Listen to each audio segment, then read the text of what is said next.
और एक बार फिर हिंदुओं की आस्था का प्रतीक रामनगरी अयोध्या सज धज कर तैयार है। एक बार फिर से यहाँ न सिर्फ भक्तों का जोश बल्कि मंत्रोच्चारण की गूंज भी सुनाई दे रही है, क्योंकि एक बार फिर से यहाँ प्राण प्रतिष्ठा होने वाली है। मौका है राम दरबार को विराजमान करने का और उनमें प्राण प्रतिष्ठा फूंकने का। 3 जून से शुरू हुआ यह अनुष्ठान 5 जून तक पूरा होगा।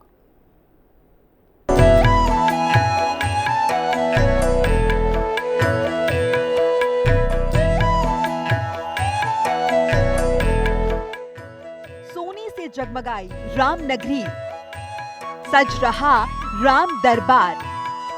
अयोध्या में दूसरी बार प्राण प्रतिष्ठा, वैदिक मंत्रोच्चारण के बीच अनुष्ठान। राम नगरी अयोध्या एक और ऐतिहासिक पल की साक्षी बनने जा रही है। 22 जनवरी 2024 को अयोध्या के राम मंदिर में भगवान श्री राम बालक रूप में स्थापित किए गए थे। अब दूसरे प्राण प्रतिष्ठा में भगवान राम राजा के रूप में स्थापित किए जाएंगे। राम मंदिर के पहले तल पर राजा राम का दरबार होगा। इस दरबार में भगवान राम, उनके अनुज लक्ष्मण, भरत, शत्रुघ्न, माता जानकी और सेवक हनुमान होंगे। मंदिर की प्राण प्रतिष्ठा में 8000 से ज्यादा लोगों ने हिस्सा लिया था। इसके मुख्य अतिथि प्रधानमंत्री नरेंद्र मोदी थे। इस बार चीफ गेस्ट के रूप में मुख्यमंत्री योगी आदित्यनाथ मौजूद रहेंगे। राम मंदिर के पहले तल पर राजा राम का दरबार होगा। यहाँ पर सभी दरवाजे लगा दिए गए हैं। परकोटा के बीच निर्मित 6 पूरक मंदिरों और सप्त ऋषियों के 7 मंदिरों में भी कपाट लगाने का काम पूर्ण हो चुका है।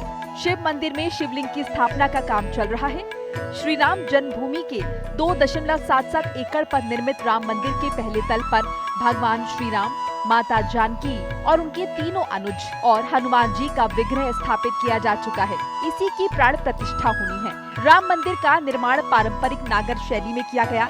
इसकी लंबाई पूरब पश्चिम 380 फीट, चौड़ाई 250 फीट, ऊंचाई 161 फीट है। ये कुल 392 खम्भों और 44 दरवाजों से युक्त है। 22 जनवरी 2024 को भगवान रामलला के प्राण प्रतिष्ठा का मुहूर्त काशी के विद्वान पंडितों ने निकाला था, लेकिन इस बार जो प्राण प्रतिष्ठा होने जा रही है, इसका मुहूर्त अयोध्या के विद्वानों ने ही निकाला है। अयोध्या के प्रख्यात आचार्य पंडित प्रदीप शर्मा, आचार्य राकेश तिवारी और आचार्य रघुनाथ दास शास्त्री ने प्राण प्रतिष्ठा का मुहूर्त निकाला है। 5 जून को गंगा दशहरा भी है। माना जाता है कि गंगा दशहरा से ही द्वापर युग की शुरुआत होती है। इसी दिन रामेश्वरम की स्थापना भी हुई थी। 2 जून को सरयू तट से मातृ शक्तियां जल कलश यात्रा निकली। कलश यात्रा के अगले दिन 3 दिवसीय आयोजन ज्येष्ठ शुक्ल की अष्टमी 3 जून से प्रारंभ होकर दशमी 5 जून को भोग और आरती के साथ पूरा होगा। 5 जून को सुबह 6:30 बजे अनुष्ठान प्रारंभ होकर 11:20 तक चलेगा। सुबह 11:25 से 11:40 तक अभिजीत मुहूर्त है। इसी अभिजीत मुहूर्त में राजा राम की प्राण प्रतिष्ठा होगी। इसके लिए 3 दिवसीय महाआयोजन शुरू पहले ही हो चुका है। मंगलवार सुबह 6:30 बजे से वेदी पूजन, षोडश मातृका, सप्त मातृका पूजन, योगिनी पूजन, वास्तु पूजन, क्षेत्रपाल पूजन, सर्वतोभद्र पूजन, नवग्रह पूजन, यज्ञ कुंड संस्कार, अरणि मंथन, यज्ञ कुंड में अग्नि स्थापन, कुशकंडिका, प्रणिता प्रोक्षणी स्थापन, अग्नि सिंचन, पंचवारुणी हवन। इसके बाद पीठ स्थापित देवताओं का आह्वान और पूजन किया गया और मूर्तियों के संस्कार की विधि शुरू हुई। मंदिर परिसर में राम दरबार समेत अन्य देवालयों की प्राण प्रतिष्ठा का भव्य आयोजन होगा। प्राण प्रतिष्ठा उत्सव में 12 घंटे तक पूजा अनुष्ठान का महत्व है, जिसमें 1975 मंत्रों के साथ अग्नि देवता को आहुति दी जा रही है। अब राम रक्षा स्त्रोत, हनुमान चालीसा और अन्य भक्ति भजनों का पाठ शुरू हो चुका है। यज्ञ मंडप में चलने वाले अनुष्ठान के अलावा तीर्थ यात्री सुविधा केंद्र में भी हनुमान चालीसा और सुंदरकांड पाठ के अतिरिक्त श्री राम के भजन कीर्तन चलते रहेंगे।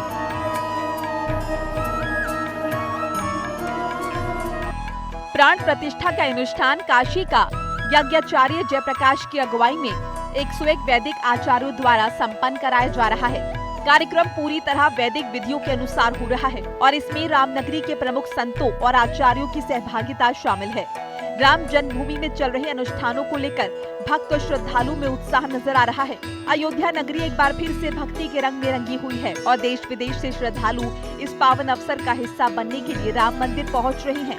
यह आयोजन न केवल धार्मिक दृष्टिकोण से महत्वपूर्ण है, बल्कि भारतीय संस्कृति और आध्यात्मिकता के गौरव को भी दर्शाता है। राम परिवार के साथ साथ मंदिर परिसर के परकोटे में 7 विशिष्ट उपदेवताओं के विग्रहों की भी स्थापना और प्राण प्रतिष्ठा होगी। कहां-कहां स्थापित होंगी प्रतिमाएं? ईशान कोण भगवान शिव का शिवलिंग उत्तर पूर्व दिशा में स्थापित होगा। प्रथम पूज्य श्री गणेश अग्निकोण दक्षिण पूर्व दिशा में स्थापित होंगे। महाबली हनुमान दक्षिण दिशा दक्षिणी भुजा के मध्य स्थापित होंगे। प्रत्यक्ष देव सूर्य देव नैतन्य कोण दक्षिण पश्चिम दिशा में स्थापित होंगे। माँ देवी दुर्गा वाणव्य कोण उत्तर पश्चिम दिशा में स्थापित होंगी। माँ अन्नपूर्णा उत्तर दिशा उत्तरी भुजा के मध्य स्थापित की जाएंगी। भगवान विष्णु का शेषावतार स्वरूप दक्षिण पश्चिम कोने में स्थापित किया जाएगा।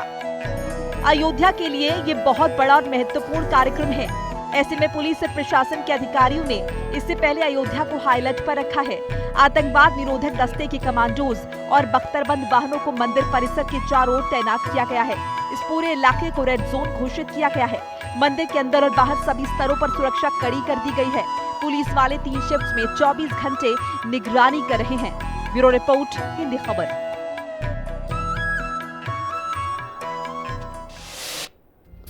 और अब बात करेंगे हरिद्वार जमीन घोटाला मामले में धामी सरकार की ओर से की गई कार्रवाई की। हरिद्वार के बहुचर्चित जमीन